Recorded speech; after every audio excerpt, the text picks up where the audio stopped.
She found me on Facebook a couple of days ago, selflessly only to ask me if I could help her boys while she was incarcerated. At the time, she'll be going away for 12 years.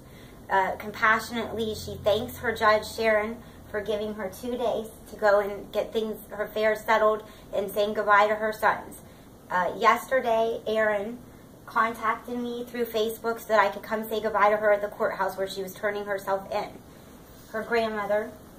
I'm Susan Neff, her grandmother. I picked her up yesterday and we had breakfast and had her hair cut. And at that point in time, she told me it had been a very trying morning for her because she had to say goodbye to the boys. Our discussion was where she was going, what she was going to do, how I could contact her and everything. The entire conversation was that she was definitely turning herself back in. In fact, when I took her back to her mother-in-law's, we even checked the car to make sure there was plenty of gas in it and all of that so that she could be at the courthouse at the afternoon that she was supposed to be there. And then you went into your mother-in-law, said goodbye to your boys, right? And then you went to the courthouse. Yep, went to the courthouse, sat downstairs till 1:15, and then we went upstairs and sat outside of courtroom 4C, waited and waited. Nobody ever came out.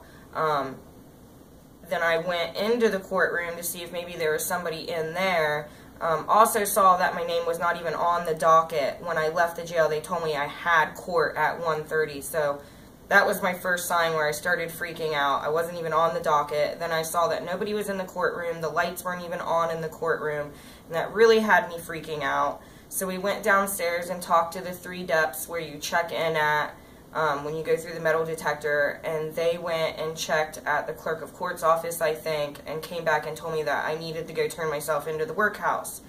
So we went to the workhouse, got there about 2:15, 2:30, and I seen Miss Idle checking people in that were there to turn themselves in for weekends.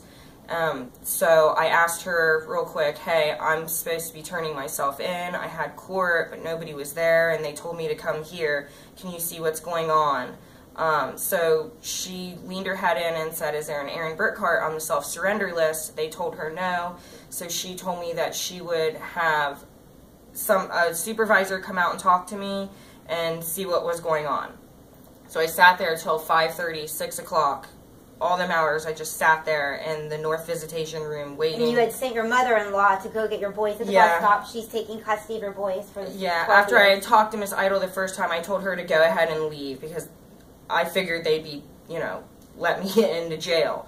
So I told her to go ahead and leave because the kids got off the bus at 2:40. So I sat there and I waited till 5:36, and they came out and told me that they cannot take me because I have no warrant and I'm not on their self-surrender list, and that there's just basically nothing they can do.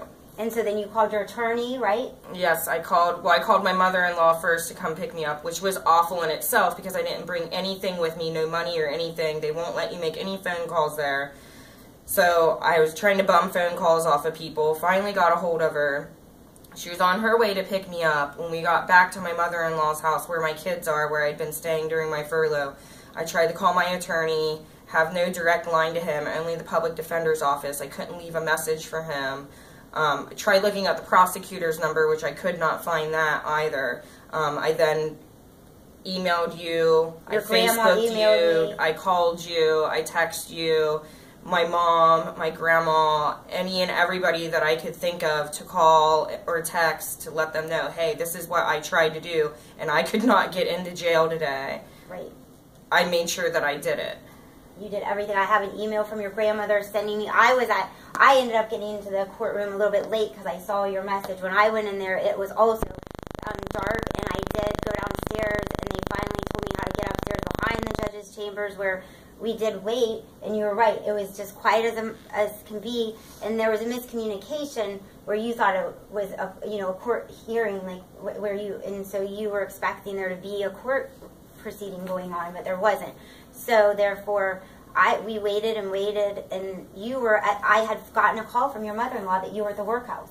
So I ran back they were going to file a warrant, And I ran back in there and told them that you were at the workhouse and that that's where you were because you had been there and you thought no one was you were scared you were going to be in trouble. You were supposed to turn yourself into the workhouse because you have seen girls turn themselves into the workhouse. Yes. I've seen 2 girls in the past 2 months that I've been there turn themselves into the workhouse from their furloughs. Okay. So when the deputies downstairs at the courthouse told me to go there, I figured maybe that's what I was supposed to do this whole time. Right. So basically, right now, what we're doing is, because I was on the phone with the jail, until I think 12 at night last night. I have all the phone calls saved. I tried to get a hold of anybody I could in the justice system so they knew what she was doing and that she was clearly doing the right thing. The judge made a good decision by trusting her, and so they said Monday morning to take her back to the courthouse unless something changes and we get a hold of a duty judge or something where we could turn her in that way. So at this point, we're all sitting here. Martin Yates is filming this because he happens to be in the same building, and she is safe. She's with her family. She's not doing anything wrong, and we'll just go from here, right? Yep. And she's going to be strong in prison.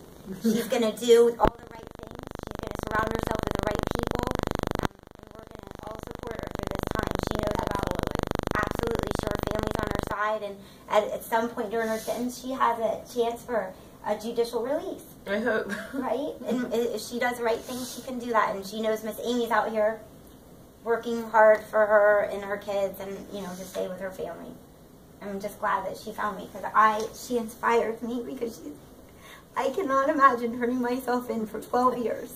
I'm so happy. I can't imagine